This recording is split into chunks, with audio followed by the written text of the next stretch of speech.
some fireplaces. It's hard to carry on when you feel all alone. Now I've swung back down again. It's worse than it was before. If I hadn't seen such riches, I could live with being poor. Upside down, upside down, upside down. Sit down next to me.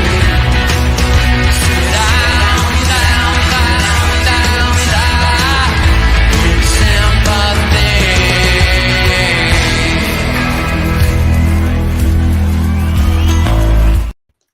Good evening, everyone. Good evening. Thank you for joining. And I want to welcome on special guest. I'll start work at 10:30, I suppose. So yeah, Mr. Dan Potts. And, What's up? Yeah, right, no problem. Class. Okay, yeah. Send me an email. It is the BBC here. Is that match of the day asking you to go into work, Kenny? Yeah. Hey, if I was, it's something close to that, yeah. Dan, thanks for coming on, mate. We haven't spoken. I worked it out. It's about 2 years. Last time was on crazy, man. I can't believe it's been that long, you know. It's about that on Lee's channel. We used to do that on a Sunday, didn't we? And it's all good fun. Mate, how you doing? Yeah, I'm good. Well? I'm really good. Yeah, thank you, mate. It is, and it's been great, and it's a pleasure to be back on. I can't believe we were saying off air. It's been that long, man. But time just flies, doesn't it? It's absolutely crazy. But just see that comment, that made me laugh. But yeah, pleasure to be on, man, and great to see all of you smiley faces, and always a pleasure to see Kenny when he makes me laugh like that. I mean, that's just Kenny Ken all over, man. Do you know what I'm saying? So great to be on, man. Thank you, mate. Thank you for coming on. At least you've sobered up from your fan cam at the weekend, mate. Yeah. No more drunken fan cams. I grabbed hold of Kenny. I was like, I'll jump on. Yeah, I watched it. It's class. Lee, how you doing, mate? How you doing? I just watched your stream just with rants. Yeah, I'm good. I'm good, man. Awesome as always. Thank you, man. Appreciate it. Yeah, it's good, man. And it's been beautiful here today. Shorts and t-shirt, 31 degrees, no snow, no wind, no rain. And had a bit of spot of lunch on the beach today. It was lovely. Very nice. So, yeah, man, it's all good. I'm looking forward to Real Madrid masterclass tonight against the Scousers. And, yeah, Hala Madrid, vamos. Come on. Gracie-Mae, you're having a very, very, very busy time right now. And that's why you're not doing a lot of content, but fair play to you. You've got your exams and everything else going on. Did you enjoy the channel I sent you about the King's Guard? Yes, you are going I did. Good. Yes. Quality. Yes. Quality. I thought you might. Yeah. Good things. That's what I enjoy to do. But yeah, I know busy times. It's good to be sitting down for an hour and talking about football, because I have been enjoying the football I've been watching. There is content coming. I've actually been filming all this week, so you'll see that coming soon. When I get the time to edit it, which will hopefully be this weekend. I might be going to the game tomorrow as well, which should be good fun. So yeah, I'm ready to roll. Cool, nice one, Kenny Ken. You were at the game at the weekend, and it was an amazing show. Great performance. Can't knock it, can you? And how you doing, mate? I'm all good. Yeah, like I said, I had a great time on Sunday. Obviously, I was with Dan and the rest of the guys. But you know what? The weather was great as well, because we all came in heavy coats, and we ended up having to take them off because we were sweating. It was that warm in the ground. But I think the performance was just fantastic. You know, from all over the pitch, midfield, defence, attack as well. We actually scared the life out of Fulham. I think when a team, shows it means business, we really showed what we meant business. We didn't give a sniff. Off the ball, I thought we were probably a bit better than we were in attack, and we were brilliant in attack. But and that's how brilliant it is, because obviously I like great defending, but it's Fulham. Every time they try to put a cross in, we blocked it. And when they did get a cross in, there was just nothing. They got scraps. Mitrovic got scraps. scraps, and that's how you need to do it. Because I wasn't too impressed with our defending previous to that, especially against Sporting and then Bournemouth. We were catastrophic. So that's an area that I was really, really pleased with. Yeah, I mean, that's actually a fact. Dan, I want to start the show as you, mate, because first time on my channel. Thanks, mate, for coming on. You're welcome. How do you think the season's gone so far? I mean, it's been pretty impressive, hasn't it? We can't deny it. Yeah, it's been outstanding, mate. I mean, there's been a lot of people that have proved a lot of us wrong, including myself, one of them being the manager. Some of the players have really stepped it up. And I think the biggest change for me is that the work that Mikel Arteta and Edu and the regime, so to speak, have done off the pitch. I've always praised it. I always thought it was the right thing to do. I never give them any praise on the pitch because I thought at times it was shambolic. But I must say, it has proven that all that was needed to be done because I've seen a togetherness now and there's a huge connect with the fans and the players. And I think Mikel Arteta has done a sensational job this season. I think justifiably people wanted him out previously, and I stand by that. I think he's very lucky to still be here. Having said that, you can't knock what he's done this year. It's been outstanding, and we've had an unbelievable season so far. Some of the best football, Jez, I've seen in a long time since the Highbury days. And I must say that it's looking like it's a bright future at the moment with the playing staff. I mean, they're all under the age of 25, bar Partey, Elneny and Xhaka. It looks to me as if they're going to be growing together. They look happy together. And bar Saliba and Saka, everybody looks to have a future at the club sewed up. I have huge concerns that we can't get this contract signed with the two of them. But once we do that, and I hope that we can get that done, I'll have faith in this team moving forward because I've seen what he can do. I think the mentality's been there this season. I think the results have been there. And I was going to Fulham, as Kenny will tell you, thinking this is going to be a tough, tight game. And by the end of that first half, I couldn't believe it. I thought, you are kidding me. That is one of the most comfortable first half performances I've seen. And it reminded me of the Arsenal performance against Bournemouth and Brentford earlier this season, where it was just really dominant, really good football. And let's be real, I know Fulham weren't exactly great and they made it a lot easier for us, but I've seen teams make it easy for us and we've made it hard for ourselves in the past. And actually that game was a really, really good performance from Arsenal. And I think it's going to go down as the one you look back at and say, what a pleasure it was. You know, I've seen some at the Emirates like that this season as well. But we've got the important side now, Jez, going forward. April and May is absolutely huge in terms of the games we've got. People are looking at Palace and Leeds thinking they're winnable, and I'm agreeing with that, but it's not going to be easy at Anfield. It's certainly not going to be easy at the Etihad. And St James's Park is a bit of a fortress, and although they're not playing that well, they made it very difficult for us last year, and we had nightmares going there. So I don't think it's over yet. I do think there's a long way to go, but I have a lot of confidence at the moment watching this Arsenal side, mate. I totally agree. I mean, you know my opinion, Dan. I've been like it for quite a while. But I have to pop my hands up, and I will. I have always said it, as Lee, Kenny, we've all said it. This guy proves me wrong. Fair play, and I'll go along with that. Gracie, you are possibly you may be going to the game tomorrow night if you can get that ticket. What's your view? What's your prediction? How are you seeing it? Are we going to go strong? Are we going to go slightly weaker? I think personally, we have to go strong. Yeah, I think we have to go strong. I mean, the first leg, you know, some mistakes that were being made shouldn't have happened. I thought we were just messy, and there was no need for it. But we're at home. You know, atmosphere is booming with the Premier League, just the whole atmosphere around the club in general. The fans are up for it. It's a great night, 8:00 kickoff, and yeah, I think we have to put a full squad out. To be honest, we can't, you know, settle for anything but the best. We're going for the Premier League title. You know, we have a chance in Europe. Don't throw that away, because then all the excuses come back. Oh well, we get to focus on the league and this and this. But you know, despite how long we haven't won a Premier League for, you know, our European, you know, trophy is even less. So, you know, I want to go full for that.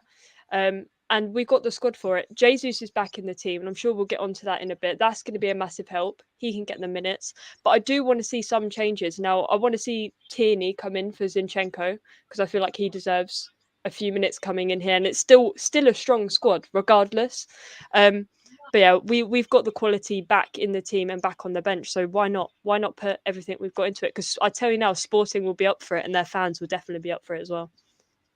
Yeah, I totally agree with that. I hope you get there, Gracie. I think it's going to be an amazing night, and I honestly think we get that right team out. I've predicted 3-0. I stand by it. Lee, it's going to be a big night. We've got to go for it, man, haven't we? We've got to go because we are crap in Europe normally. Let's be honest. I've only seen 2 trophies in my lifetime. And how do you see it going, mate? I think we'll win. I think we'll win. I do think he will go fairly strong. I don't think he's going to go fully like 100% first team, but I think we'll probably see Reece Nelson. We'll probably see Kieran Tierney, maybe Tomiyasu, Tina Turner. Other than that, I think he'll go with Partey. I think he'll go with Martinelli. I think Jesus will probably be on the bench. I do think he's going to go fairly strong. I think we'll probably see both of our centre-backs start. We see Kivior the other night ducking.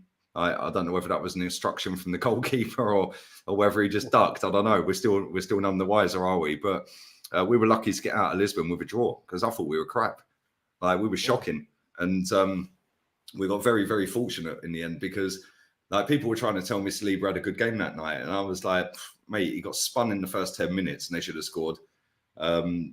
He was ball watching for the second goal with Ben White. Let the guy run straight in the middle of him. And then at 2-1, they had a 2-on-1 chance. And that was because he sucked in. So since then, he played Fulham and he was superb. So I'm hoping he starts him in this game. Yeah, keep him and Gabriel playing. I don't want to see these other centre-backs in there right now. And I agree with all of you guys. Like, we have to win this, man. I want to win it. Like, just go out there and win it. Like, we got embarrassed the last time we got to the final with this. We've been in this competition so many times, we ain't even won it. Like, it's embarrassing, really. It's not the Champions League. I know that's a lot harder to win, but this is the Europa League, man. Come on. If we get past this, just don't draw me against Roma or Man United. Maybe put them two together because I don't want to play against the Jose team, and I ain't really feeling Man United at the minute. So yeah, I think we can go deep in this. It just depends what the club want to do, innit? And this is the thing. Like, you can never second guess what they're going to do. Sometimes we sit there and think, right, well, Trossard's out like we did at Fulham. Yeah, and Jesus won't be back, and then bang, they're starting. Odegaard started. So, yeah, it's exciting times at the minute, but at the same time, we have to get the job done. I think we'll win. I think we'll win pretty well, but they're a good team, man. And Portuguese teams, you know, they're going to be very technically good. They're going to quick counter-attack. The speed of their counter-attacks in Lisbon was a joke. We just couldn't live with it at times. So I'm hoping he goes strong, get the job done, and then take some of the bigger players off and save them up for Palace. And let's not forget, there's an international break after this weekend. So why not go strong? Yeah, most of our players ain't going to go on international break. Yeah, I don't think any of our Brazilians are going. So yeah, go for it, man. I totally agree. Kenny, you know, you were at Fulham and you saw that amazing first half. But tomorrow night, mate, Lisbon, are you going to the game, mate? Yeah, definitely going to the game. Yeah, 100% going to the game. And I think, sorry. Do you think Arteta will come strong, or do you think? I mean, I'm pretty confident Turner will start, and that scares me. I don't disrespect the guy, but it does concern me at times that he likes to punch too much and not catch the ball. He's got, to me, butterfingers. But give me your view, mate, on the game tomorrow night. Yeah, definitely. Turner's definitely going to start because I think, you know, we weren't too happy with him sort of pre-season, but I think, you know, Man City, he kind of went up in our estimation to the way he dominated his area. And, you know, tomorrow, if he has, you know, Saliba and Gabriel behind him, I think he'll feel more comfortable to the extent that you know, they'll take decisions out of their hands because they're used to playing together and they used to be playing a first team. He won't have to sort of like talk a new player through. So I think that will help his game.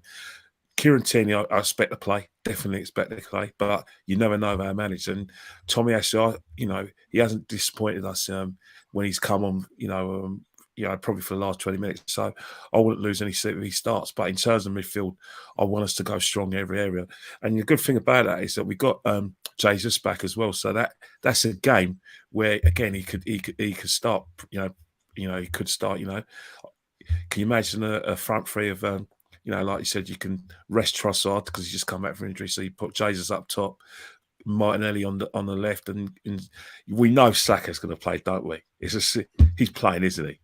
So that'd be probably another big game he's going to play. And then the midfield, I've got a sneaky suspicion that he may rest one of our midfielders, maybe Partey or Xhaka, but I do think Odegaard's definitely going to play, and I think it's probably going to be Jorginho's going to play, so it could be either Partey or Xhaka in that team. Again, he's going to go with Jorginho because Jorginho really hasn't let us down. He's played really well when he's played, but when Thomas Partey's in that team, he's playing that well. You just can't, it's a different kettle of fish. He is, in my opinion, the best player in the Premiership in terms of the most influential. As I said before, I was looking over. If I look over to my left, I just look at all the stats, and Saka's up there with the stats. Martinelli's the top goal scorer with 12 Premiership goals. He's actually in the the top 5 Premiership goals. But without Thomas Partey, none of this happens, and I think that's why I'll be happy if he plays. But going with a panel, we have to win in Europe. I reiterate what everyone says: our European record is an embarrassment, an absolute embarrassment. You think a club of our size, only 2 European trophies. Spurs have had one more European trophy than us. And then Chelsea, they make our European trophy haul even more embarrassing. The reason why I'm including those teams, because I don't want to talk about Man United and Liverpool, because Man United and Liverpool, they're like machines. And we're probably the third cog in that machine. But in terms of London club, we call ourselves the third biggest club in the country and the biggest club in London, and those two have got more European pots than us. We've got to rectify that season. Rectify that. And, the good thing about this competition as well, we have to play good team, strong teams, because we're only going to be playing good teams now. And I pray that we get into the quarterfinals, we're going to be playing a strong Man United team, a Juventus team that's hungry and probably a bit cheesed off to the fact that, they had 15 points taken from them, so they're going to be motivated. And obviously there's Jose as well, who's caused us a lot of aggregation over the years when he's managed against us for both Man United and Chelsea. And he's had a few fluky wins against us at the White Hart Lane as well. So, we've got to take it really seriously. And I reiterate what I say. Good teams win 1 trophy. Great teams win 2 or more trophies. And I want this to be a great team. Yeah, I think so, mate. Dan, to me, we've been bloody crap in Europe. We really have over the years. So I think, we've got to take this seriously now. We've got to prove a point. If we are a serious club and I dare say this, I said it the other day on a fan camera league, this is the first time, mate, for a long time, we've got a bloody decent bench. So we can mix it up. And I think if we started Jesus with Martinelli and Trossard, I think that would seriously cause Lisbon some major issues. You know what I mean? They've got 2 of their players out now, suspension. So we're on a roll. We're looking good. And would you think that's a great setup to start? Yeah, I think we're in a position at the moment where for the first time all season, we've actually got a bench that doesn't consist of kids.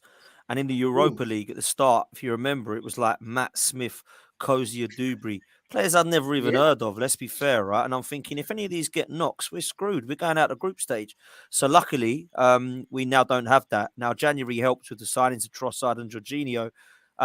For me, I'd go strong and I'd take 5 subs off and then go for the weekend. That's what I would do. Win the game and go with your strongest team. If you are going to make changes and you bring in Tierney and Tomiyasu, that's fine by me. I don't want to see the centre-backs touched. I don't want to see the midfielders touched. And for me, if you're going to play the front 3 that played against Fulham, that's fine. If you want to rest Saka and play Jesus with Trossard and Martinelli, that's fine. What I don't want to be seeing, Jez, is Fabio Vieira, Rob Holding, all these Kivior, all these players coming in. Like for me, it'd be arrogant to do that at 2-2 when anything can happen in this leg. I want to go through, and I don't just want to go through. I want to win this competition. I'll be really frustrated if we play the kind of B side for me. Having said that, we've got some good players now. Don't get me wrong. Like we've just mentioned, Tomiyasu Tierney, Smith Rowe hasn't been mentioned. Reece Nelson's come back into the mix. Fabio Vieira didn't have the best of games, in my opinion, although some of the Arsenal fans thought he was top quality. I'm not. I was one of them, by the way. Was you? Really? No, Lee. I didn't think he was top. On Thursday. I didn't think he was top quality, but I've seen him have worse games, but I've certainly seen him have better games as well. And likewise, I disagreed with you. I thought Saliba was actually all right. So there we go. It's weird, isn't it, how you look at games so differently. But listen, it's a game we have to win. And I would play the strongest side. You can get Partey off, you get Saka off, you get Saliba off when you're hopefully winning the game comfortably by the first half. And then you make the couple of other changes later. We've got to win this game. And I don't want to be mucking around with it, if I'm honest with you. We can afford, against Palace and Leeds coming up, to play a strong side tomorrow night, in my opinion. But I have doubts that we will. I expect to see Turner in goal, who, by the way, had another shocker. I was just about getting to like him, and he looked absolutely shocking, in my opinion, the other night. I think it'll be Tomiyasu and Tierney. I think it'll probably be Holding and Gabriel, if I'm honest. And then I think it'll be Jorginho in the middle with Xhaka and Vieira. And then I think he'll play either Smith Rowe or Nelson alongside Jesus and probably Trossard. But I might be completely wrong with that. I would go strong, but I don't think we will. No, I tend to agree with you there, which does worry me a little bit. But we are at home at the Emirates. I think the crowd will be big up for it. With you guys there, it's going to be an amazing atmosphere. Wish I was going to be there, but I won't. I totally agree. I think we know Matt Turner's going to start. It does worry me, to be honest. I don't want Keywall starting again. That's for sure. I think he's just not the right level right now. But we'll move on. We've got Palace at the weekend. And could this be? I mean, they're playing tonight. They're playing Brighton, their derby game. I never understand this derby between Brighton and Palace. They're 30 miles apart. I mean, it's got to be the fact that they're called the Seagulls and the Eagles. It's got to be that. Surely to death, God. Do you know what's funny? It's all through Alan Mallory. It's all through Alan Mallory. Exactly. That's exactly. Alan Do you know what's funny? Is when I listen to it on DAZN, right? When I listen on DAZN, they're talking in Spanish commentary, obviously, right? Every time Crystal Palace play, they call them the Seagulls instead of the Eagles. Literally every time they call Palace the Seagulls instead of the Eagles. Yeah, I'm laughing every time I listen to commentary on Crystal Palace games, man. Mad. Well, if it's Alan Mallory, fair play. I just don't get it personally, because I tell you what, Portsmouth is closer to Brighton than Palace, so I would have thought it'd be Portsmouth. But there you go. It is what it is. Gracie-Mae, we have got Palace home, but tonight they are playing Brighton. Do you think if Brighton beat Palace, and I think they may, this could be a nail in the coffin for Patrick Vieira? Yeah, maybe. I mean, they haven't had a terrible season, but it could be. It would be sad because he is a good manager. I believe he is a good manager, and what he's done is been great. But I'm full focused on Sunday. I reckon we can beat them 100%. The way we're playing in the Premier League, we generally do look like a champion side. I've never seen it. So this is my one season, and I'm praying, when I talk about it, I get quite emotional sometimes. I'm like, this could be it. I'm nearly 18 and never seen it. So please, if God is in my favor, right, if this is the season, then I will be a very happy person, because we'll win it right before my 18th birthday, which would be a very nice present. So Arteta, don't let me down here, right? I'm backing you all the way right now. And you know, we all doubted the manager. I doubted the manager publicly, openly hated the manager, and yeah, I hold my hands up, and I was wrong. I was definitely wrong. But that being said, Sunday's a massive game. We could go 8 points clear of Man City, which is a huge, huge advantage. But we can't take this point gap for granted. You don't know what's going to happen. So I prefer to go in all guns blazing. I think if they lose tonight, if Crystal Palace lose tonight, which again, I think Brighton will beat them because they're on unbelievable form at the moment,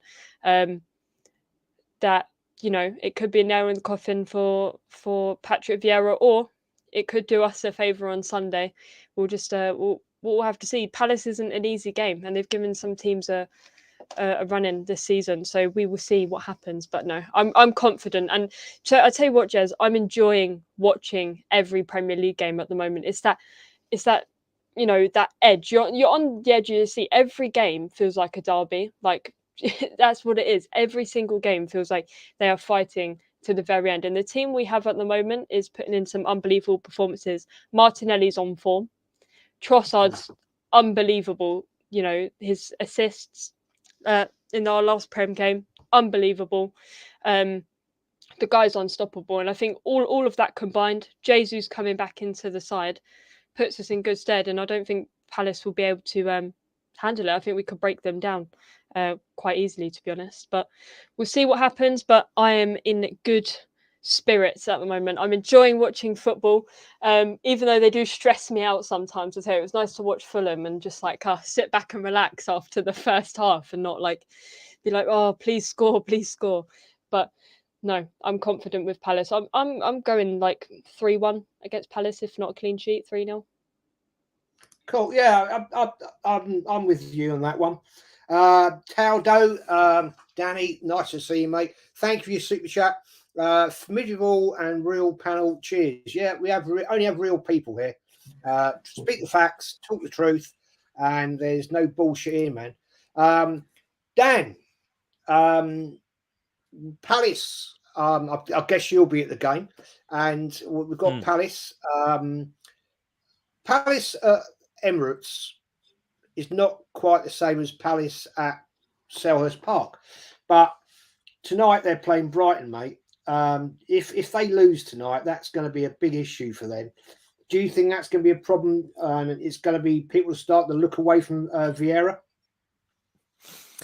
Yeah, it's tough, really, isn't it? Because it's hard not to be biased. Because I love the guy, love Patrick Vieira, one of my favourite ever players. It's a results business. When you go through 3 games without a shot on target, and you're struggling to score goals and pick up points, you haven't got a win in 2023. It ain't looking too good.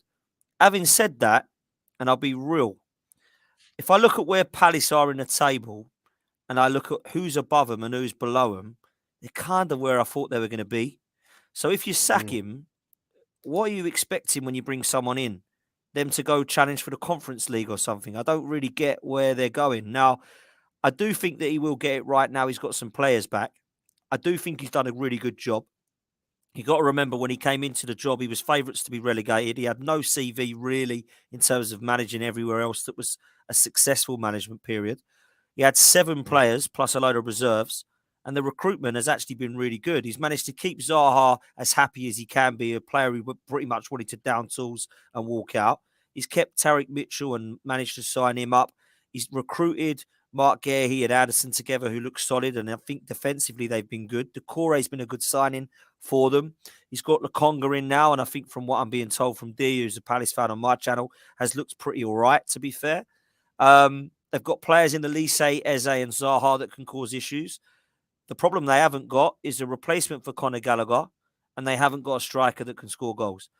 I don't know why he hasn't really trusted Edouard, but he's not been banging them in. Mateta hasn't been either.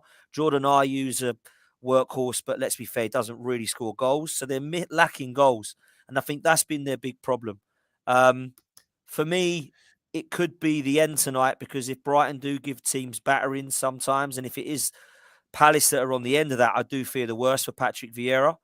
But whenever Arsenal play teams, we seem to like a new manager bounce. So it don't look too good for Arsenal when there's a new manager in the seat. And I would rather it be Patrick Vieira. I do think that he'll keep his job, and I do think he'll stay. I do think they'll lose tonight, though. I just hope they don't get a battering so that he doesn't lose his job. Because going into this game, I'm confident either way, for the pure fact that they do struggle to score. But I will say, and I said this with Lee on my show the other night, I think we worked out we haven't beaten Palace at the Emirates since 2018 or something like that. So actually, I know we played well and we were controlled at Selhurst Park on the first night of the season, but I don't think this one's going to be a guaranteed 3 points. We will have to turn up at the weekend, but I'm confident that we will, man. Yeah, I think we will. I think this team just right now, and I'll quickly go back to that Bournemouth game. When that 96th, 7th minute goal went in, you could see the ambition, the belief, the passion that Arsenal team had. And, you know, Kenny and Dan, you were there and you felt that. And I haven't seen that in a long, long time. I haven't. And Lee, I'm going to come to you on this, mate. We've Palace on Sunday. I'm confident that, but before we get into that, Joe's gone confident for tomorrow, 6-2. Well, big up to you, Joe. That'd be something, wouldn't it? Yeah, that'd be class. She's definitely put money on that. Yeah, good luck with that, Joe. I hope you haven't put too much in it, but that's a big bet. But Lee, Sunday, 2:00, Palace. I'm confident, and my prediction is we're going to win that 2-0. How do you see it, man? Well, it's a nice kickoff time for me, 3:00 kickoff. I hate these 9 p.m. Spanish time kickoffs like tomorrow. Yeah, big night for Vieira tonight, if I'm honest, because I just looked at the Premier League table. They've only conceded 8 goals more than Arsenal. Do you know that? That's actually mad. They've conceded 33 goals. We conceded 25. Yeah, and they've played a game less. Obviously, tonight's their game in hand, but that's actually mad, really. Like when you think they've conceded less than Man United, who are sat third. So defense ain't really a big issue for them. Like Dan said, it's their strikers. Odson Edouard can't get a game, and when he does, he looks awful. Yeah, Mateta don't score against anyone apart from us last season. Like Ben White switching off, Bosch 2-yard header. And Zaha, like I slightly disagree with what you said, Dan, about he's kept him happy. I watched him against Man City the other night. Yeah, he don't want to be there, mate.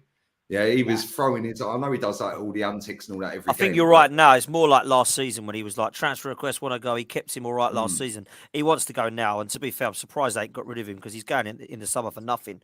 But, you know. Yeah, it's mad. Yeah, and the thing is, they, like you said about Ayew as well. Jordan Ayew, or is it Andre Ayew? I keep getting them. I think it's Andre Ayew, isn't it? Yeah, he'll run his nuts off. He'll work his nuts off for you. Yeah, and it's the type of player that you could do coming off the bench for 20 minutes because he'll press and run and chase everything, chase lost causes all day long. Yeah, but the guy can't score. Mateta can't score.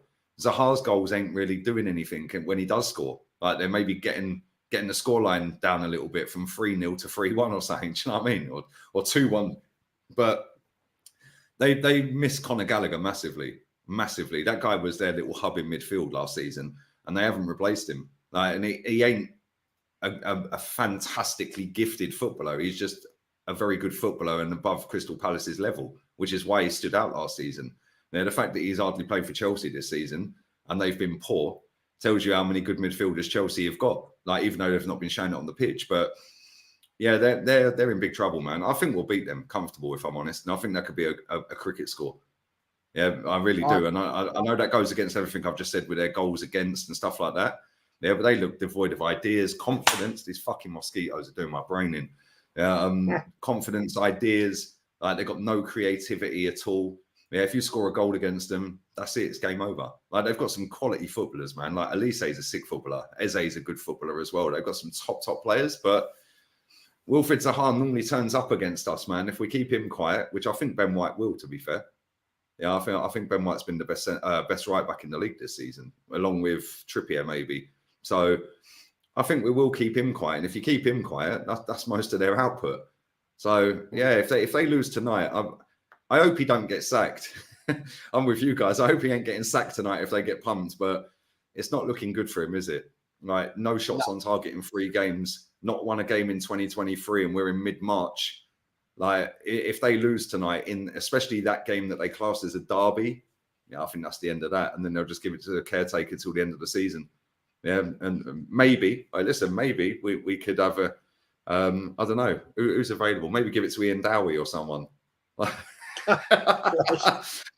even if they get a new manager, they'll have a little bounce, but it ain't going to be good enough to beat us at the Emirates, mate. I'm fully confident we'll slap them 4-5. No, I totally agree, mate. I totally agree. I just want to say, guys, there's nearly 200 people watching, only 80 likes. What's going down? I've got the most amazing panel here. You know, I've got Gracie, Dan, Lee, Kenny. You know, who can I get better? Show some love. Palace in 2023. What's going on here? Exactly. You know, I mean, I can't do any better than this. These are, as I put, these are the real ones. So you don't get any better. This is Oscar performance time here tonight. Anyway, Kenny, yeah, we should be getting Oscars for this because this is class, it's quality. It's the real chat. Kenny Ken, mate, give us your view. I personally, mate, I love Patrick Vieira. I noticed Lee clipped this that I said after the game against Fulham, Partey was giving me Vieira moments, and Lee put it out there. So also, I'm saying disclaimer. I don't run my TikTok account. I just give the timestamps of what I think should be clipped. And it's funny. Big up Halimi who runs that. Mohammed Halimi who runs that for me. Yeah, he uploads them and puts the titles and everything, which is why Terry Flew has put Lee's Arteta in, because it was Lee. I am Arteta in on one of my TikToks. Yeah, I don't run my TikTok, but it's funny because nobody's clocked that Vieira was spelt wrong. I did. That's all right. It's spelled Vieira. Yeah, it's I-R-I-A at the end instead of I-R-A at the end. Yeah, so yeah, nobody's clocked it on Instagram or on TikTok. So yeah, it's all good. It was quality though. It was quality. Kenny, you're right, though, you're right, though, Jez. Yeah, like what you said, absolutely spot on. Listen, he's a quality footballer, mate. And when he's not on that football pitch, we look completely different. Yeah, which is why we've got to go and find someone, because he's 30 years old in the summer. Yeah, we need to go and find someone that can play in there with him and take his spot eventually. Yeah, somebody in their mid-20s. But sorry, go on, mate. Go on. No worries, man. No worries. Before I come to Kenny, Tardow, I know that's Danny. Nice one, mate. Thanks once again for the super chat. If Arsenal will not suffer players' injuries, you'll be champions. Don't worry. Hate man clubs. Well, yeah, of course we do. That's our biggest rivals. Let's be fair. Well, I mean, yeah, we won't get into it tonight, but the rivalry, Tottenham rivalry, it's historical. It goes back in time, mate. It's a different level, but Man United, that's how it is. Kenny, Palace at home. If they lose tonight against Brighton, and I can actually see it, I've predicted a 1-0 Brighton.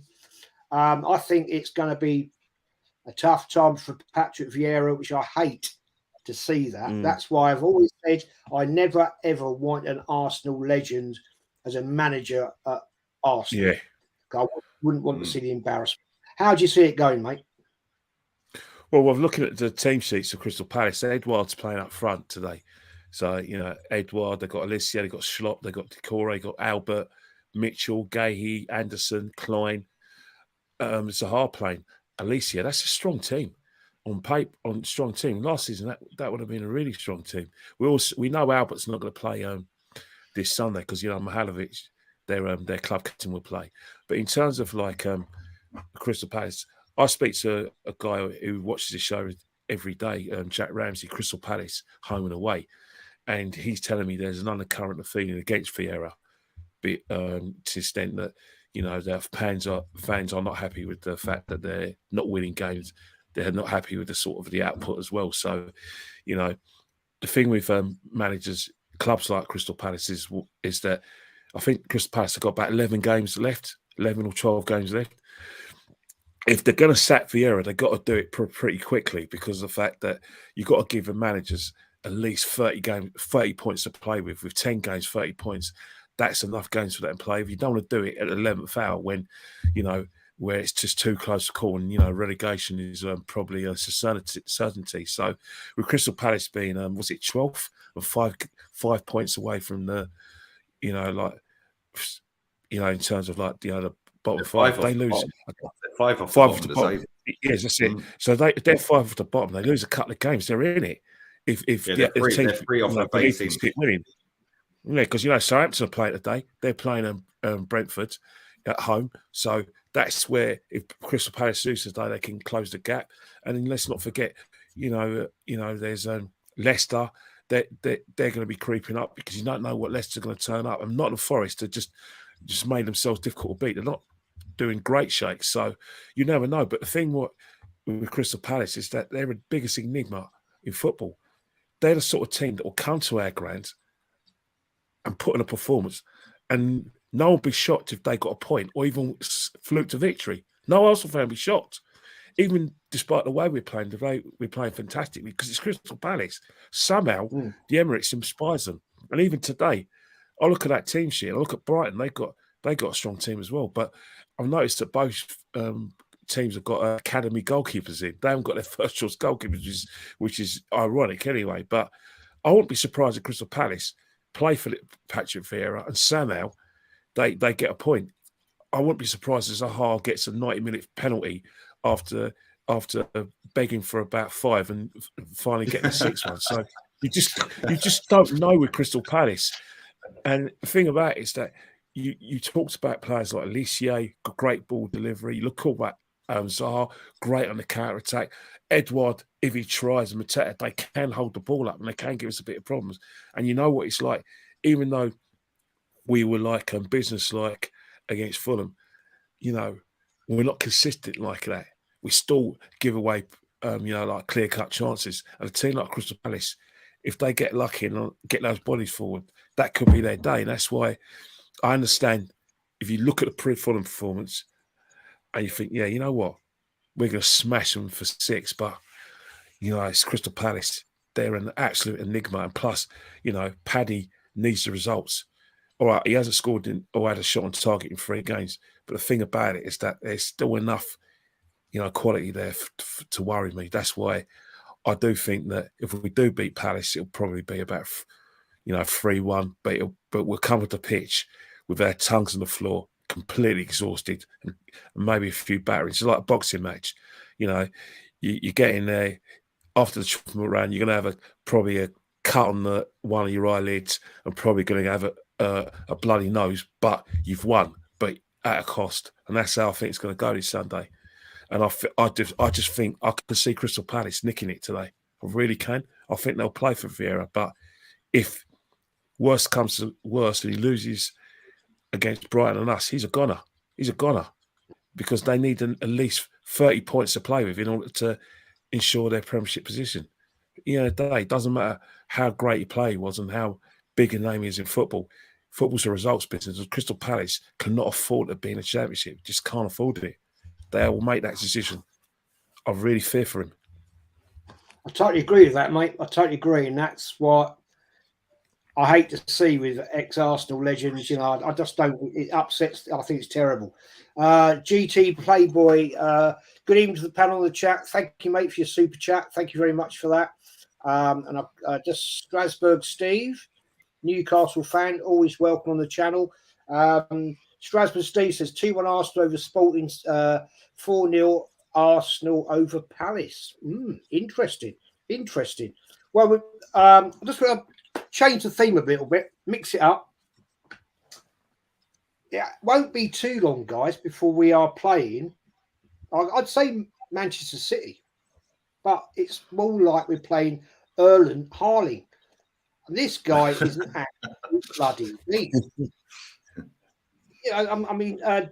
Dan, last night, come on. This guy is just unreal. He's a robot, isn't he? It's madness. Yeah, best striker in the world. Why? Because he scores goals. And that's what your striker needs to do. And he don't just score goals; he scores absolute hatfuls of them, mate. He's a monster as well. He's horrible to play against. He's kind of like got a little bit of everything, hasn't he? He's a killer in the box. He's got the Didier Drogba presence that can do anything in the air. He's great in the air as well, winning headers. He can kind of use both feet. He's just there in the right place. If I was to kind of ask for the perfect striker, I don't really see many weaknesses in his game in that position. And then you got Man City fans and neutral fans saying that they're worse with him in the side. He scored 34 goals this year. 39. 39, sorry, 39. So 39 and 35, 36 if you include Community Shield. It's scored mad. more goals than he's played games, mate. We've never seen anything like this in the Premier League.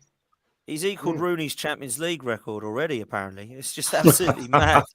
It's absolutely mad. So, yeah, it's scary, mate. And I know Rooney wasn't one of those score 5 in games, but he was like one of the top scorers in the Premier League ever. Do you know what I mean? So we're comparing him to a brilliant player there. So, listen, I think he is incredible. And I thought he was incredible when I saw him at Salzburg. And I was crying for us to go and get him when he went to Dortmund for 17 million. Yeah, yeah. I think we had Sonogo at the time, so we were fine. I couldn't believe when he went there for that many, and I just thought this guy is going to be one of the best in the world. And I never thought we'd see a Ronaldo and Messi situation in terms of their stats. I don't think he's anywhere near those players, but I think the stats will stand alone. I mean, this guy is ridiculous. I know Shearer and Andy Cole both scored 34 in one Premier League season. This guy's going to get there, isn't he? It's scary. It's scary. We've got 11 games left, or 12 games left, and 6 games. It is unreal because the thing is, you say, let's say there's 6 goals he's got to get. Even with 6 games, I'd fancy him to get them because he doesn't just score 1 a game. He scores 2 or 3s in games. It's just scary, mate. And everything about him, I really like. I'd absolutely hate to come up against him if I was a defender. And what's scary is he actually misses chances as well. Do you know what I mean? So, like, he could even have more in games. I think he's brilliant. And, you know, I love Jesus, don't get me wrong, but I can totally understand why Man City have looked at him to take him to that next level. And he even come out yesterday, apparently after the game, and said, this was why I was bought. It wasn't to win the league because we've done that 4 times in 5 years. It was to win this competition, and they absolutely destroyed them last night. It was scary. Yeah, it was, man. Before I come to you, Gracie, I'm just going to shout, I'm 41 away from 3,500 subs. So if we can get a few more tonight. I thought you were in your 60s, Jez. When you said I'm 41, I was like, hang on a minute. No, yeah, no, yeah. Well, I am 61, 62 in May now. But I'm 41 away, I think, from 3,500 subs. So it'd be nice if we can get close. If we can get close to it, that'd be great. Gracie-Mae, Erling Haaland. I mean, this guy is just levels, isn't he? He's just something else. What do you think? I mean. Yeah, he's unbelievable in terms of goal scorer's pace is unbelievable. His power is ridiculous. Like nobody should be allowed that much power. It should be illegal. This guy headers anything, just anything you want him to do, he'll do it. The fact though he's only got 4 bookings this season as well, which is madness. This guy is. Like he winds players up and he does it on purpose, but it all works out in his favor at the end of the day. He is a machine. He's built like a brick wall. It's unbelievable. He doesn't look like he should be able to run the way he runs or jump in the way he does, but he's ginormous. And, you know, it's working out fantastically in Man City's favor. I watched a bit of the game last night and it's ridiculous. Absolutely ridiculous. And I truly believe if he's in for a few years, he's going to break and make some serious records. It would be interesting to see how long he stays at City, because all the times at City and doing this, his value is going to go up and up and up, and even bigger clubs are going to start to look at him 100%. So that will be very interesting, I would say. And it's going to do it's doing their goal difference a favour in the Premier League. It's hard to catch up. It's very hard to catch up. So, yeah, what an unbelievable player, and he's young as well, so definitely a bright future. But I hate him because he's a rival. That's enough bigging him up. He does my head in to play against, and defending wise, he's scary. But yeah, we'll see what happens. But yeah, future's bright. Well, how do we know that Eddie won't go in with a sneaky like £80 million bid? You know what I mean? Eddie swap deal. Yeah. They can have him. They can have him anyway. Nketiah for Haaland, class. Taldell, again, mate, thank you. You're relentless, man, honestly. I'd rather watch artistic ice skating than Haaland goal compilation. Top attacker, not so beautiful goals. Mate, if we had a player like that, I don't care if they're beautiful or bad. This guy's mad. Strasbourg, Steve, thank you, my friend, for your chat. Keep an eye on Gift Orban at Ghent. He scored a 3-minute hat trick today versus Istanbul Basaksehir. I knew you were going to butcher it because I can't say it either. I tried. I gave it a go, guys. Sorry about that. Strong, powerful lad. 12 goals in 9. Might be a beast in the making. I like what I saw. And now I will believe Steve, because he's actually one person that actually comes in my stream and actually does watch European football. He's got about 6 monitors and he does watch it. Crazy. Big friend, Jez 41. No, mate, 61. I lied.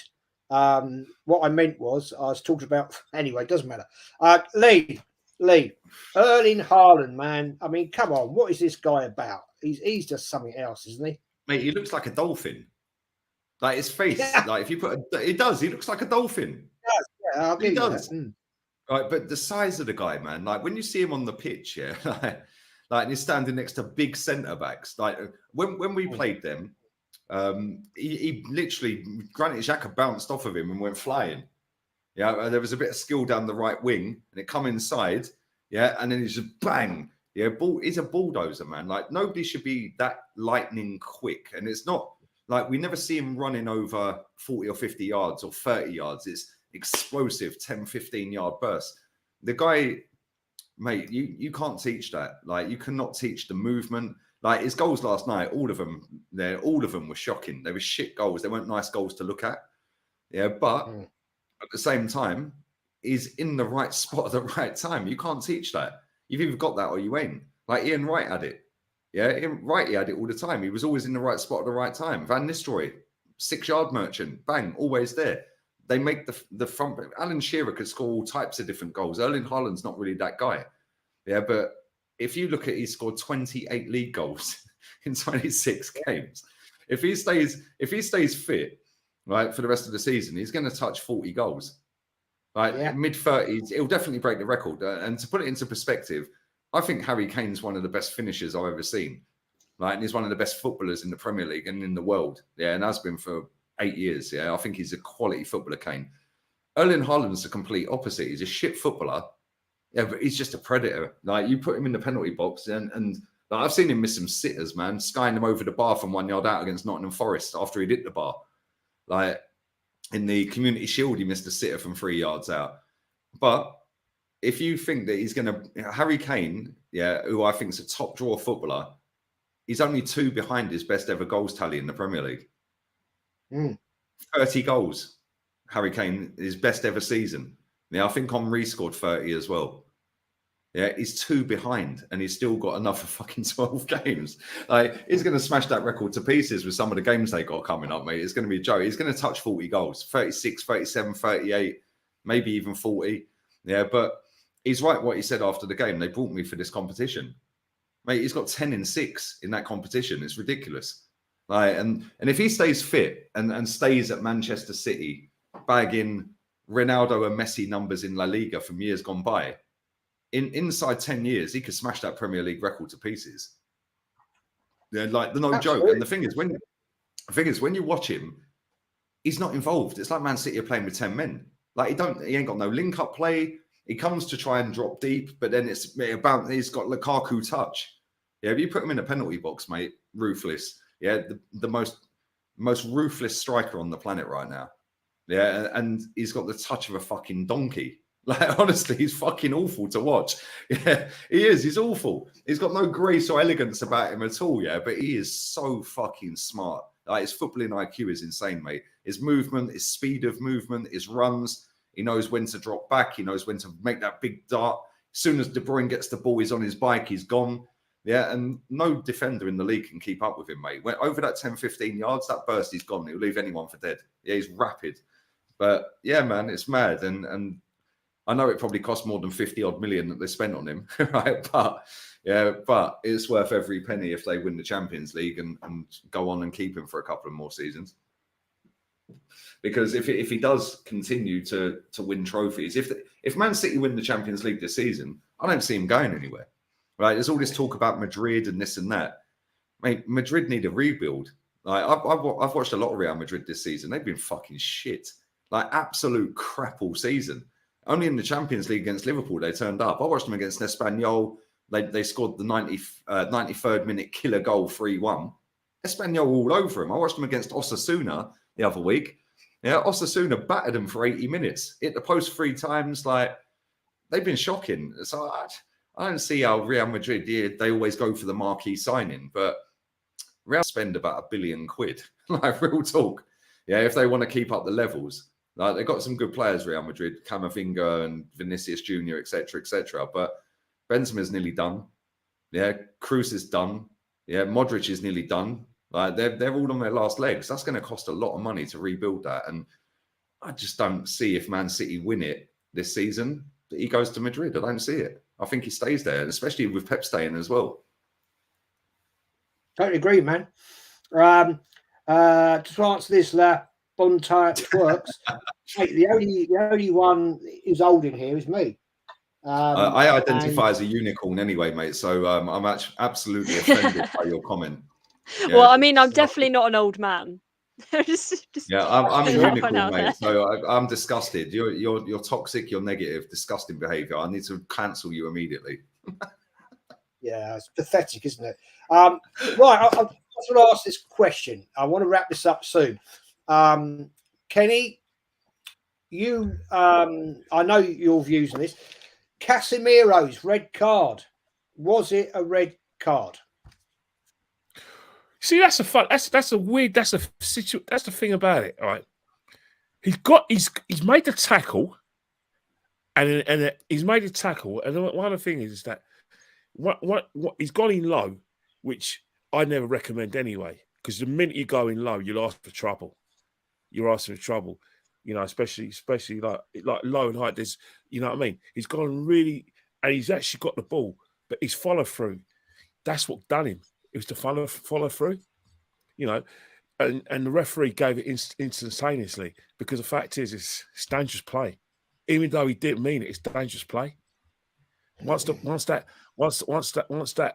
studs going into the leg, shin pads or no shin pads, the referee's got no choice. He really hasn't got any choice.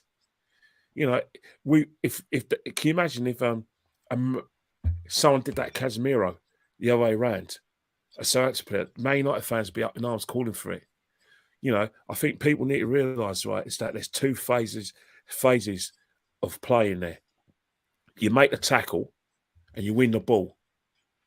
But but the fact is that if you're trying to make an indent by showing, yeah, I've tackled him and I'm going to show him I mean business, you're asking for trouble.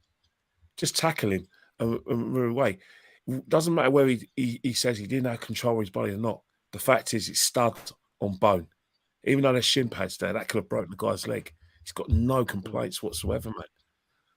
I would like to defend him. I rate him a lot.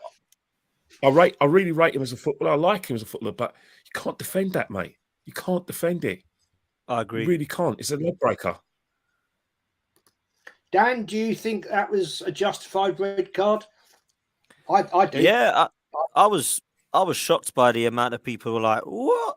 That was a brilliant tackle." I was like, "Huh? What am I looking at then?" Because I see a guy jumping in with his studs up mid-air, taking a guy out that if his leg was planted, it would have been a leg break. But I was on a show with on my channel with Lee and Kaz. I mean, Kaz obviously didn't think it was a red card because he's a Man United fan. But Lee didn't think it was either. Neither did Henry. I was shocked. And then I went on to a show last night on my channel, and everybody but the Man United fan was saying it was a blatant red card. So I thought maybe I'll watch this again then, because it clearly is a wicked tackle. It's a bloody shocker. I can't believe people were defending it. So he touched the ball. Yeah, that's fine. But the rules state that he's got to go. And what is even funnier is he's actually played, I think it's 8 games or 9 games. He's been suspended for 4. Then he did play and he lost 7-0. And now he's suspended for another 4. It's absolutely class. So in 9 games, he's played 1 game and it's been 7-0. That is class. But it's a blatant red for me, man. Blatant red. I don't know. Maybe the rules have changed, but if it go in like that, you've got to go, man. That's what the rules say. Like 10 years ago, 15 years ago, yeah, it might be different. I see Keenan Vieira. The one thing I will stick up for United fans is the lack of the consistency of the refereeing. That's something you can't sit there and deny, because I've seen tackles like that nothing's happened. I've seen tackles like that being reds, and I've seen the yellows as well.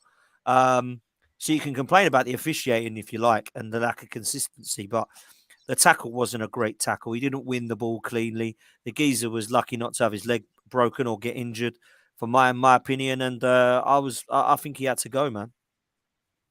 Yeah, I mean, in fact, if you read the laws of football, Law 16, violent conduct, it states quite clearly, if you go in with a studs up challenge, it is, and you make bodily contact, it is a red card. Now, I've saw people in the chat here now. He won the ball, he touched the ball, but he followed through. You can't do that. Whether that guy's legs in the air or on the ground, it's a chance of breaking your leg. And I've unfortunately, as an amateur referee, been in games where I've had 2 players break their legs due to challenges. And it's a horrible, horrible sound. It's like a shotgun going off. You know, you hear that snap from 30 yards away. It's not nice, man. It's not nice. Lee, did you think it's a red card, mate? Yeah, I'm going to go completely opposite here. Yeah, I know you are. I know. No change there, then. Never in a million years is that a red card. Never in a million years. Yeah, he got the ball. Yeah, and his momentum followed through. What's he supposed to do? He won the ball. Like, he can't just press the pause button on Sky Plus and go, right, I've won the ball, stop. Like, what's he supposed to do? And for me, the biggest factor, 2 big factors out of it. Number 1, not a single Southampton player asked for a red card.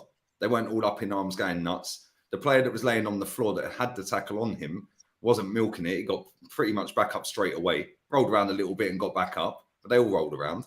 And the fact that the referee was looking straight at it and gave a yellow. And then he goes trotting off to the VAR. And as soon as he goes VAR, you know it's a red. Yeah, because they never stick with their decision because they're all pussies. And they can't stick with it. So they have to go with the guy in the office that's going, oh, no, it's a red.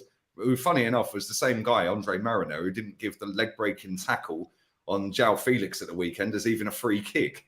Do you know what I mean? And he's the guy in VAR saying, send him off. Like, it's all the shambles. Like, the laws of the game, cool, I get all of that. By the letter of the law, yes, it's a red card. That ain't a red card in a million years for me. I watched West Ham against Brighton last season. I think it was that game. And Kufal, their right back, the ball's bounced up off the ground and he's volleyed the ball, and his follow-through after he's volleyed the ball caught one of their Brighton players. Yeah, straight red. How is that even possible? You've kicked the ball, you've put the ball in row Z, and your follow-through has hit that player. Like, it's a contact sport, Jez. Like, where does it end with contact? Because when a goalkeeper comes flying out doing a Superman punch, it could literally kill someone. Yeah, because if we whack someone in the temple hard enough, they're dead.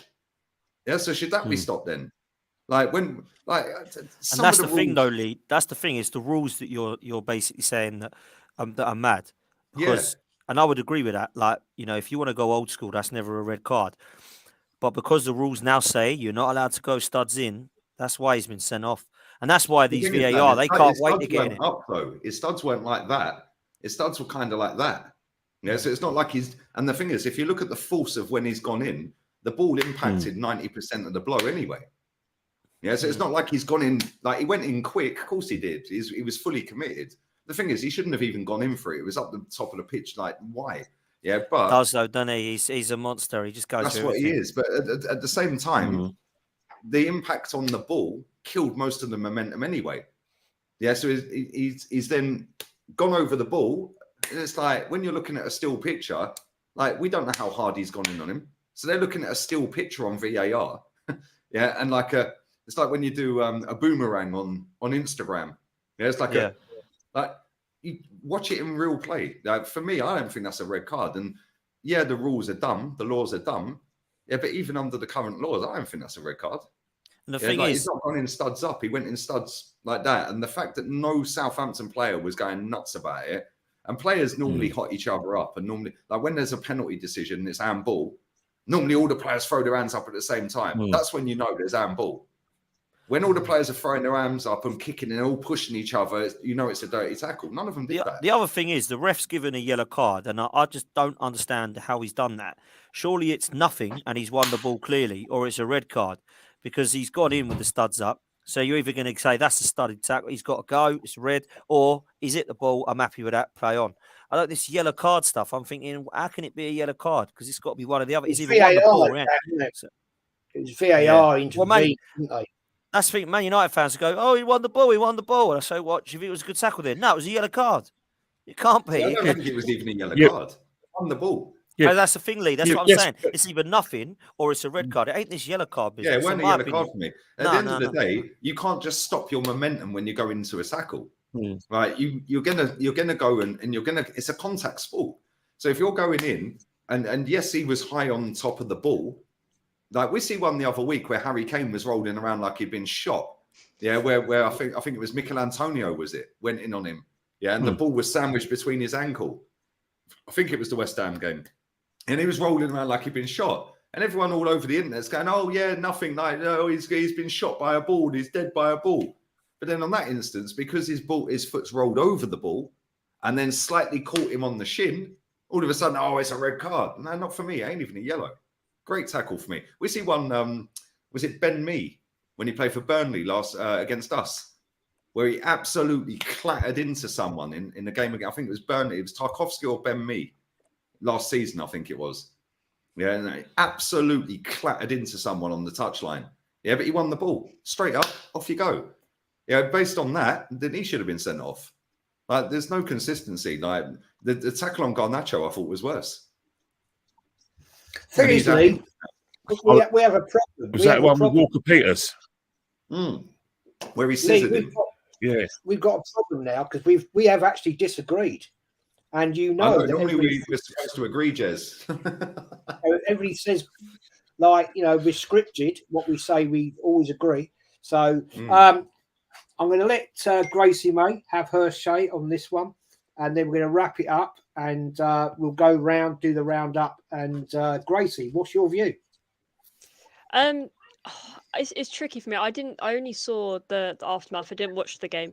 I don't think it was a red, but this is the problem. It's because it's so inconsistent that nobody knows what from what anymore. Nobody knows if we're following the rule book. Nobody knows if we're not. We're relying on it far too much. The referees are relying on it so much that they can't make their own decisions anymore because it might put them in a bad spot. Next season is a season where refereeing needs to be sorted out because this season has been shambolic for the referees. It has been awful. I've never seen stuff like it, to be honest. All these controversial decisions that have come out saying, "Oh, that was wrong, sorry," not good enough. At the end of the day, some of the decisions that are being made are going to affect, you know, that game or, you know, the games after it, and that can seriously impact teams and where they place in the Premier League. And, you know, just the whole English refereeing is a joke, essentially, and I'm going to keep it short and sweet at that. But all we can do is hope for a better season of refereeing next season. Yeah, I do agree with you there. Before we wrap this up, 196 people watching, only 126 likes. I said we've got the best panel out there here today. You know, it doesn't get any better than this. So show some love, you know, give us some support. It is an amazing panel. And Dan Potts, thank you, my friend, for coming on. It's been amazing. Your channel's going big time. Shout yourself out, Mel.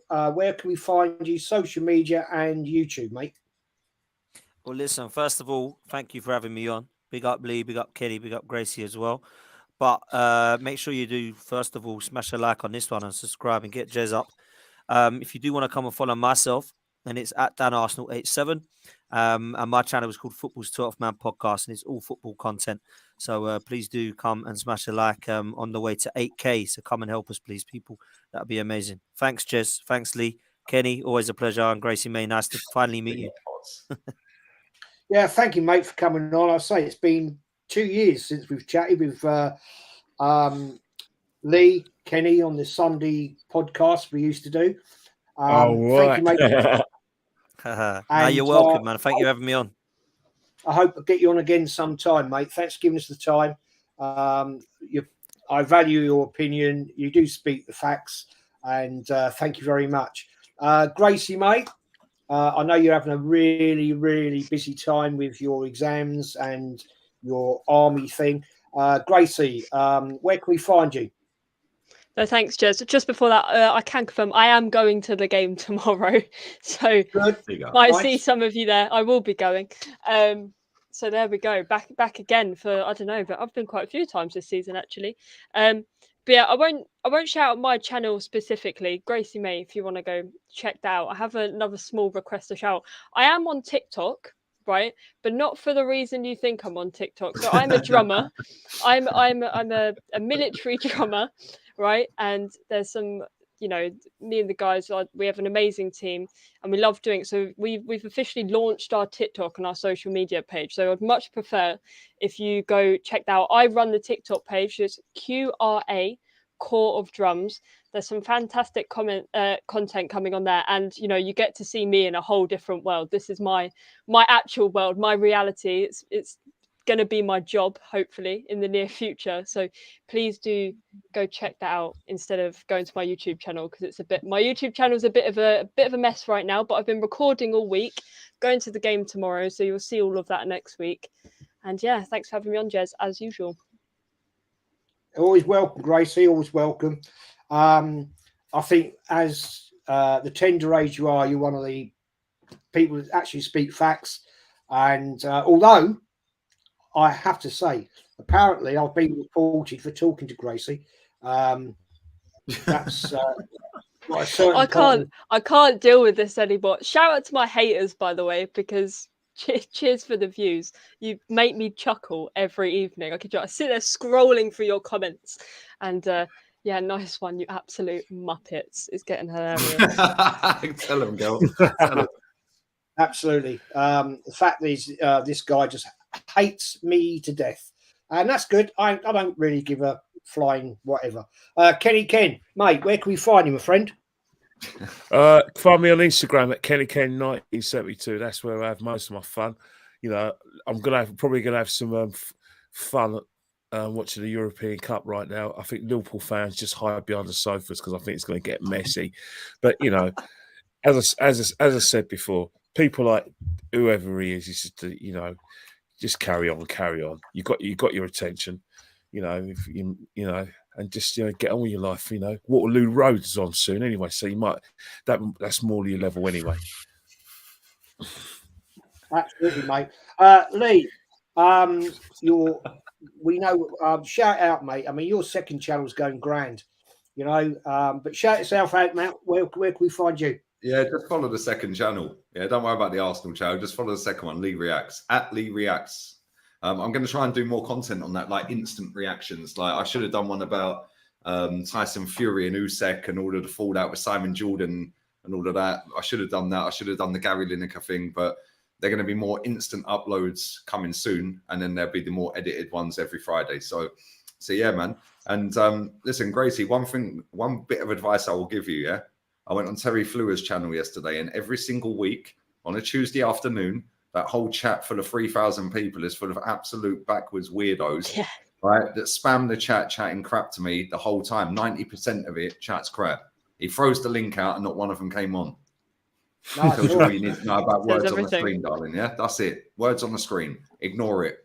Yeah, they're weirdos. But thanks for having me on, Jez. Big up the panel as well. Come on, big up the chat. Yeah, it's been great tonight. Dan, you've got to go, man. Thank you so much for coming on. It's been an absolute pleasure. And we'll speak again soon. Thank you, mate. Nice big up, guys. Yeah, you too, Jez. Thanks for having me on. And big up all of you. Smash a like on your way out, people. But I do have to shoot. But absolute pleasure as always, man. I'll speak to you guys soon, all right? Take care, man. guys. Thank you very much. Thank you Laters. very much. Take care. Right, we're going to wrap it up, guys. Been going on now for hour and 15. It's time to go. I'll do the outro and we'll call it a day. Thanks, everyone in the chat. Thanks for the super chats. Thanks for the likes, and then thanks for everybody for watching. It's been emotional, and Now,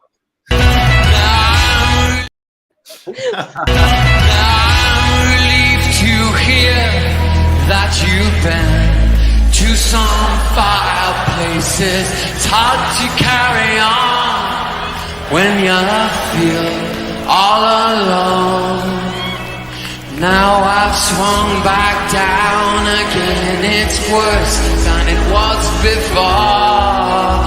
If I hadn't seen such riches, I could live